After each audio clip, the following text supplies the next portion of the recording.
Assalamualaikum warahmatullahi wabarakatuh. Selamat kembali bertemu dengan Ibu di pelajaran matematika wajib.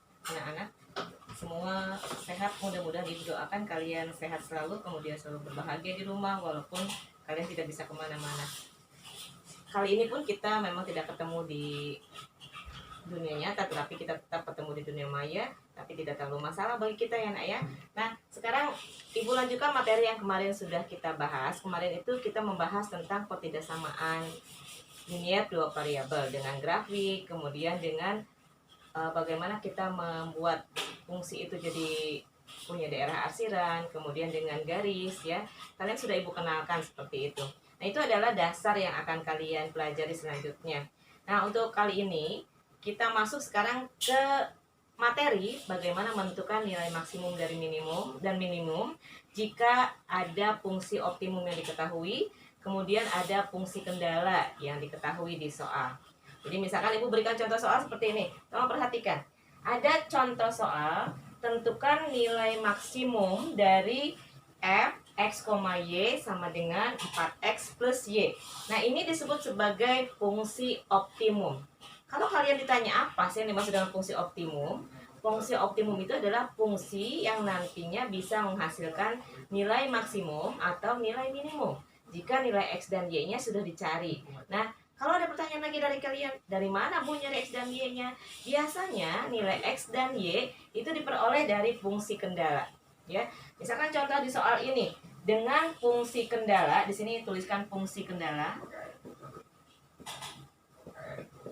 Dengan fungsi kendala yang diketahui di soal, yaitu 3x plus y kurang dari sama dengan 6. Kemudian ada lagi x plus 2y kurang dari sama dengan 4. Dan x-nya harus lebih dari sama dengan 0, serta y-nya harus lebih dari sama dengan 0.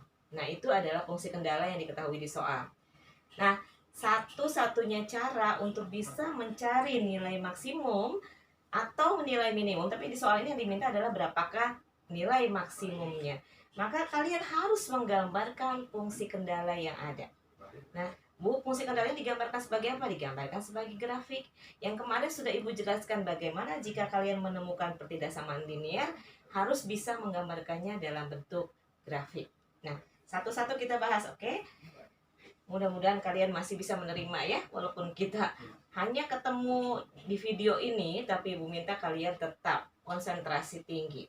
Nah, kalau kalian punya fungsi kendala 3x tambah y kurang dari sama dengan 6, ini kan berarti kalau kemarin sudah Ibu bilang bahwa kalau x dan y dikalikan maka hasilnya adalah bagian yang ini, gitu ya. Nah, tetapi kalau di sini bukan 3x tambah y kurang dari sama dengan 6. Kalau ini kan x-nya berarti 3, y-nya 1. Kemudian kan 3 kali 1 tidak 6. Oleh karena itu, supaya mudah, kamu kalikan saja dengan 2. Ya. Jadi, fungsinya kamu kalikan ini dengan 2. Semua kamu kalikan dengan 2. Maka nanti nilai 3x tambah y kurang dari sama dengan 6. Kalau dikalikan 2 menjadi 6. 3 kali 2 kan 6 ya. Dituliskan 6x. Kemudian y kali 2 berarti tambah 2y. Kemudian kurang dari sama dengan 6 kali 2. 6 kali 2 yaitu 12. Berarti kurang dari sama dengan 12. Jadi kalian bisa mengganti 3x tambah y kurang dari sama dengan 6 menjadi 6x tambah 2y kurang dari sama dengan 12. Nah, kemudian kalau ada pertanyaan dari kalian, Bu, boleh nggak Bu kalau dikalikan 3? Boleh. Kalau dikalikan 3 ini menjadi 9x tambah 3y kurang dari sama dengan 18. Silahkan.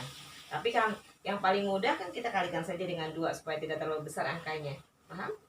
Baik, Ibu lanjut. Di kendala yang kedua yaitu x tambah 2y kurang dari sama dengan 4. Sama, di sini juga x-nya 1, y-nya 2, kurang dari sama dengan 4. Supaya mudah, kamu kalikan juga dengan 2. Kalikan dengan 2, maka x tambah 2y kurang dari sama dengan 4. Kalau dikalikan 2 menjadi 2x tambah 4y kurang dari sama dengan 8. Maka pertidaksamaan yang awalnya adalah x tambah 2y kurang dari sama dengan 4 menjadi 2x tambah 4y kurang dari sama dengan 8 ya. Nah kemudian tetap yang ini x lebih dari sama dengan 0 dan y harus lebih dari sama dengan 0. Nah kalau kalian sudah membuat data ini menjadi data yang mudah untuk dipahami. Jadi kalian cek sekarang, 6 kali 2 pasti hasilnya 12 kan? Kemudian 2 kali 2 kali 4, maaf, 2 kali 4 maka hasilnya pasti 8. Nah, kalau sudah seperti ini, silakan kalian catat dulu. Kalau sudah seperti ini, maka nanti Ibu hapus ya. Kalau sudah dicatat, Ibu hapus yang atas. Sudah dicatatnya? Nah, kita hapus dulu ini supaya kamu bisa menggambarkan fungsi yang tadi sudah Ibu berikan. Maka sekarang caranya buat grafik. Bagaimana cara membuat grafik? Kemarin sudah Ibu bilang pasti selalu ada sumbu X dan sumbu Y. Kamu gambar sumbu X adalah sumbu yang mendatar dari kiri ke kanan. Ini adalah sumbu X, ini adalah sumbu Y. Kemudian kalau fungsinya adalah 6X tambah 2Y kurang dari 12, kan Ibu sudah bilang kemarin. Kalau 6X maka nanti X ini disimpan di Y dibalik. Jadi nanti kamu simpan angka 6 di sini, 6 di Y. Walaupun di sininya X tapi dibalik jadi 6 di Y. Kemudian 2Y, maka nanti yang di X adalah angka 2. Nah, begini. Paham? Nah, kemudian tarik garis dari sini ke sini, dari 6 ke 2. Nah, ini adalah garis untuk 6X tambah 2Y sama dengan 12. Kemudian karena dia kurang dari, maka kalau kurang dari pasti dia berada di sebelah kiri bawah. Kamu arsir ke sini, arsir. Ya. Kemudian ada satu garis lagi. Lanjut ke garis yang kedua, yaitu 2X tambah 4Y kurang dari sama dengan 8. Kamu lihat ini kan 2X, maka nanti kamu simpan 2-nya di Y, bukan di X. 2-nya simpan di Y di sini. Ini 2. Jadi 2X kamu simpan di Y. Kemudian tambah 4Y, maka nanti 4-nya disimpan di sini di X. Di 4 ya. Nah, baru kamu hubungkan garis antara 2 dan 4. Nah, ini adalah garis untuk, yang ini adalah garis untuk 2X tambah 4Y sama dengan 8. Karena di sini diminta kurang dari, maka pasti garis itu akan ada di bawah kiri, berarti ini. Mungkin di sini. Nah, kenapa Ibu tidak mengarsir semuanya? Harusnya daerahnya itu di sini. Tetapi Ibu tidak mengarsir karena di sini ada ketetapan bahwa nilai X harus lebih dari sama dengan 0, ya.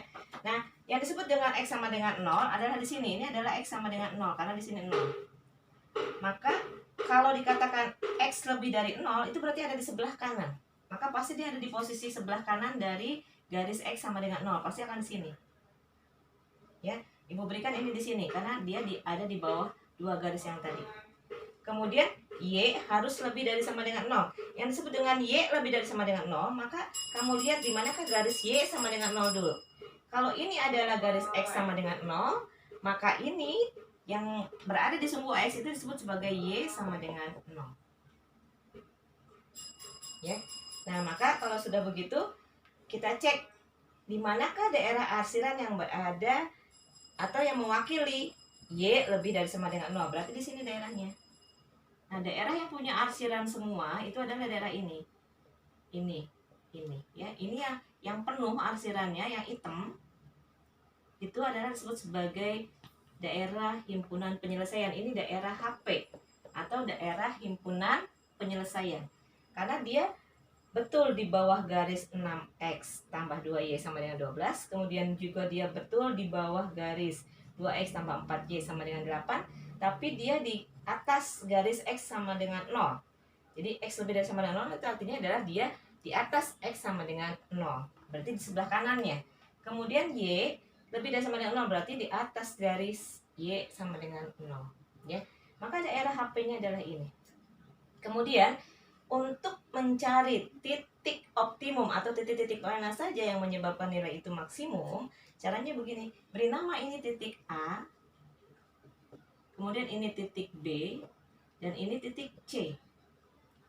Kamu cek, titik A itu berada pada titik. Ini sama Ibu dihapus dulu ya.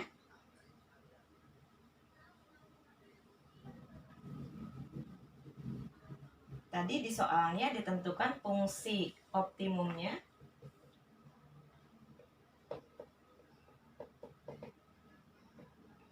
Fungsi optimumnya, sebentar Ibu ambil dulu sumber bukunya. Fungsi optimumnya dituliskan adalah 4X plus Y. fx, y adalah 4x plus y. Itu ya di soal tadi ya. Jadi di soal yang tadi dikatakan bahwa nilai fungsi optimumnya yang akan menyebabkan nilai itu maksimum atau minimum adalah 4x plus y. Sedangkan kita sudah punya 3 titik yang akan menyebabkan nilai ini jika diketahui titik itu punya x dan y di mana saja yang bisa menyebabkan fungsi ini menjadi maksimum atau minimum. Tapi yang tanyakan di soal ini kan maksimum, berarti harus dicari antara 3 titik ini A, B, dan C yang menyebabkan fungsi ini menjadi maksimum. Kita selidiki sekarang. Titik A sekarang kita lihat.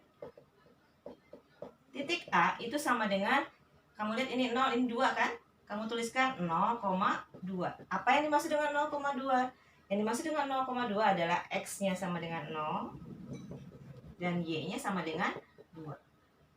Nah, ini sudah ketemu nilai X dan Y-nya. Masukkan ke fungsi optimumnya. X-nya 0, Y-nya 2. Maka yang pertama, fungsi optimum yang pertama itu adalah 4X plus Y. Maka kita masuk menjadi 4 kali 0 ditambah Y. Nah, Y-nya adalah berapa? Y-nya adalah 2. Y-nya 2 ketemu. 4 kali 0 tambah 2, berarti hasilnya 2 kan? Itu fungsi yang pertama, fungsi optimum yang pertama. Nah, kita belum bisa menentukan dia maksimum atau minimum karena kita belum membandingkan dengan titik yang lain. Ya. Sekarang yang mudah dulu. Ini baru titik A tadi, Ibu bilang. Sekarang kita masuk ke titik C. Titik C itu punya titik koordinat berapa? Di X dia 2, di Y 0. Maka kita punya 2,0. Sama, ini artinya adalah X-nya 2, Y-nya 0. Kita masukkan ke fungsi optimum tadi, berarti fungsi optimum yang kedua adalah, ini tadi kita punya angka 2 di sini ya. Hasilnya 2 yang pertama. Fungsi optimum yang kedua berarti 4 kali X-nya 2 kan? 4 kali 2 ditambah Y, berarti Y-nya kita masukkan 0. Maka kamu kalikan 4 kali 2 berapa? 8. Tambah 0, maka F2-nya atau fungsi optimum yang kedua adalah 8. Jadi yang pertama 2, yang kedua 8. Nah, kamu sudah bisa membandingkan. Kamu sekarang sudah bisa membandingkan karena sudah ketemu 2 titik, yaitu titik A dan titik C. Tetapi kita masih punya titik B. Kalau titik B belum diketahui, maka kita tidak bisa menentukan, oh itu pasti di titik C 2,0 nilainya menjadi maksimum, yaitu 8.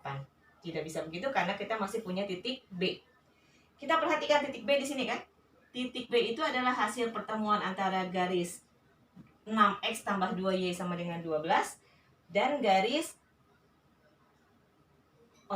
ini adalah garis 2X tambah 4Y sama dengan 8 dan garis 6X tambah 2Y sama dengan 12 ya. Nah, jadi kalau kalian menentukan titik B, berarti kalian harus belajar lagi di pelajaran-pelajaran kelas 10, yaitu cara mencari persamaan linear, yaitu dengan eliminasi dan substitusi. Kamu punya 2 garis, yaitu 2X tambah 4Y sama dengan 8 dan 6X plus 2Y sama dengan 12. Maka kamu eliminasikan. Tuliskan 2X tambah 4Y. Ini sama Ibu sudah dihapus lagi ya. Mudah-mudahan kalian langsung mencatat ya. Jadi Ibu minta, karena papan tulis Ibu kecil, tolong kalau Ibu bicara kalian sambil mencatat ya, supaya tidak kehilangan jejak ya. 2X tambah 4Y sama dengan 8. Kemudian 6X tambah 2Y sama dengan 12. Kamu eliminasikan. Apa yang dimaksud dengan eliminasi? Eliminasi itu adalah menjumlahkan atau mengurangi. Tetapi salah satu nilai X dan Y harus bernilai 0. Bu, bagaimana ini? Ini kan 2X tambah 4Y sama dengan 8 dan ini adalah 6X tambah 2Y sama dengan 12. Supaya sama, maka ini kita bagi menjadi, dibagi 2 atau nanti ini dikalikan, ini saja kita bagi 2 ya. Supaya ada yang sama, supaya bisa menghasilkan angka 0 nanti. Yang atas kita bagi 2. Kalau dibagi 2 ini menjadi 2X dibagi 2 itu menjadi X tambah 4. 4 bagi 2 berarti 2Y. 8 dibagi 2 berarti sama dengan 4. Gitu ya. Kemudian yang bawah tetap. Yang bawah 6X. Ini semua dibagi 2 ya. 6X tambah 2Y sama dengan 12. Yang disebut dengan eliminasi adalah membuat salah satu X atau Y harus menjadi 0 kan? Maka kita cek yang sama. Yang sama di sini adalah 2Y dan 2Y, positif dan positif. Supaya nilainya 0, maka di sini harus dikurangi kan? Baik. Sok, pinter-pinter kalian. Kalau di sini positif 2Y, di bawah juga positif 2Y, supaya bisa menghasilkan 0, maka di sini harus dikurangi. Nah, 2Y dikurangi 2Y, hasilnya adalah 0. Berarti sudah aman. Y sudah 0. Maka X yang kita cari. X dikurangi 6X, berapa hasilnya? 1X dikurangi 6X. Maka kita punya negatif 5X. Negatif 5X sama dengan, ini kan sudah 0, 2Y dengan 2Y sama dengan 4 dikurangi 12. Berapa nilai 4 dikurangi 12? Nah, karena 12 itu lebih besar, maka pasti sama saja dengan 12 dikurangi 4, tapi nanti hasilnya minus. Jadi berapa? Minus 8. Maka kita punya nilai X-nya adalah negatif 8 per negatif 5. Berapa nilai negatif 8 per negatif 5? Kalian tahu bahwa negatif bagi negatif hasilnya pasti positif. Ya, gue yakin kalian bisa itu. Sudah pintar-pintar karena sudah kelas 11 kan sekarang. Maka nilai X-nya adalah 8 per 5. Kalau nilai X-nya 8 per 5, maka nanti kita punya nilai Y. Dari mana kita mencari nilai Y? Kita substitusikan nilai X. Nilai X-nya adalah 8 per 5. Kemudian di sini kan ada X, di sini juga ada X, ada Y, dan ada Y. Maka kita masukkan saja kemanapun yang kalian mau. Misalkan Ibu substitusikan ini ke dalam X tambah 2Y sama dengan 8. X-nya tadi berapa Ibu bilang? 8 per 5. Maka kamu ganti X-nya dengan 8 per 5 ditambah 2Y sama dengan 8. Supaya mudah, karena di sini ada per 5, maka kalian lebih baik menghitung dengan mengalihkan dengan angka pecahan yang di bawah, yaitu angka 5. Berarti semua dikali 5, supaya mudah menghitungnya. Nah, kalau dikali 5, maka 8 per 5 dikali 5 itu hasilnya adalah 8 kali 5 dibagi 5. Nah, sedangkan 5 bagi 5 itu adalah 1. Maka kita tuliskan ini menjadi 8. Ditambah 2Y kali 5 berarti 10Y. 8 kali 5 jadi 40. Maka kita punya nanti 10Y. Wah, sempit ya papan tulisnya. 10Y sama dengan 40 dibagi 8. Atau 40 dibagi 8 adalah berapa anak? 5 kan? Maka kita punya Y-nya adalah sama dengan,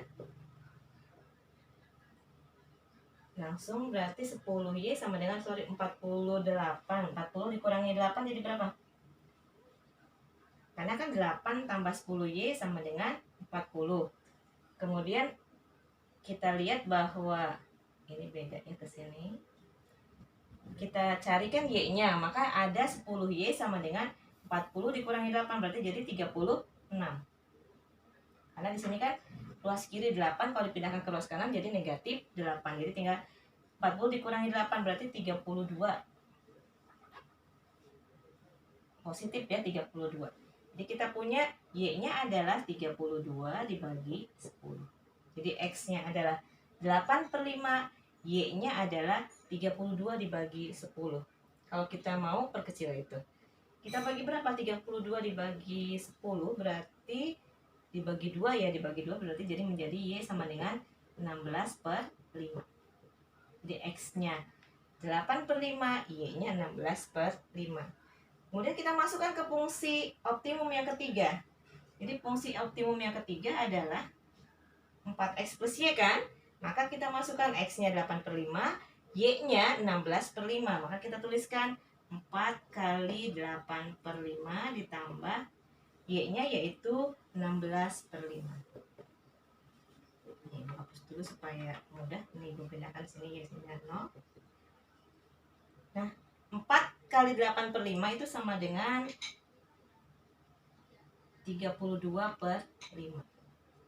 4 kali 8 kan 32 dibagi 5. Tambah 16 per 5. Maka kita punya 32 tambah 16 berarti jadi berapa? 48 per 5. Nah, itu hasilnya. Jadi nanti hasil fungsi optimum yang pertama tadi sudah ketemu yaitu 2. Fungsi optimum yang kedua di titik C yaitu 8. Di fungsi optimum di titik B itu adalah X-nya 8 per 5, Y-nya 16 per 5.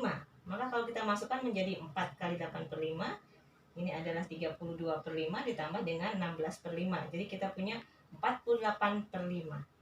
Ya. Nah, sekarang kita bandingkan antara 2, 8, dan 48/5. Kira-kira 48/5 itu berapa?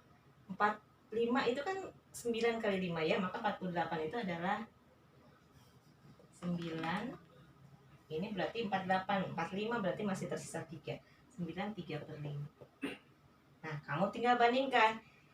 Fungsi optimum yang pertama dia punya nilai 2. Fungsi optimum yang kedua dia punya nilai 8. Fungsi optimum yang ketiga dia punya nilai 9 3/5. Apa kesimpulan kalian? Berarti nilai maksimum berada pada fungsi optimum yang ketiga, di mana nilai X-nya adalah 8/5 dan nilai Y-nya adalah 16/5. Jadi nilai X-nya ini X-nya 8/5, ini nilai Y-nya. Dan dia berada pada posisi titik potong antara garis 6X tambah 2Y sama dengan 12 dan garis 2X tambah 4Y sama dengan 8. Nah, itu adalah bagaimana cara untuk menentukan nilai maksimum dan minimum. Kalau nanti ditanyakan, berapakah nilai minimum dari fungsi yang tadi yang diberikan oleh soal yang tadi, maka kamu tinggal melihat antara 9 3/5, 2, dan 8. Maka jawabannya adalah 2, nilai minimumnya. Kemudian kalau ditanyakan pada titik berapakah nilai minimum, maka titiknya adalah titik A, yaitu 0,2. Nah, mudah-mudahan ini bisa diterima oleh kalian dengan baik. Nanti soal akan Ibu berikan setelah ini langsung dipotokkan di grup WA kalian. Nanti Ibu share di kelas, di grup kelas dengan walasnya. Nanti setelah itu kalian buat hasilnya, kemudian potokan, kumpulkan di sekretaris, dan emailkan ke Ibu. Seperti biasa, emailnya adalah yuliantirosdian@gmail.com. Demikian anak-anak, mudah-mudahan kalian bisa menerima pelajaran ini dengan baik. Walaupun singkat, tetapi Ibu minta kalian bisa menerima. Kalau ada apa-apa silahkan tanya ke Ibu lewat chat di WA group, ya. Boleh silahkan juga japri ke Ibu kalau kalian mau bertanya. Mudah-mudahan apa yang kalian lihat dan kalau Ibu sudah jelaskan bisa diterima dengan baik, kemudian kamu sudah paham. Kalau ada yang tidak paham silahkan chat ke Ibu, ya. Terima kasih untuk hari ini cukup. Nanti kita lihat soalnya di WA group yang di-share oleh Bu Tanti sebagai wali kelas kalian. Terima kasih. Wassalamualaikum warahmatullahi wabarakatuh.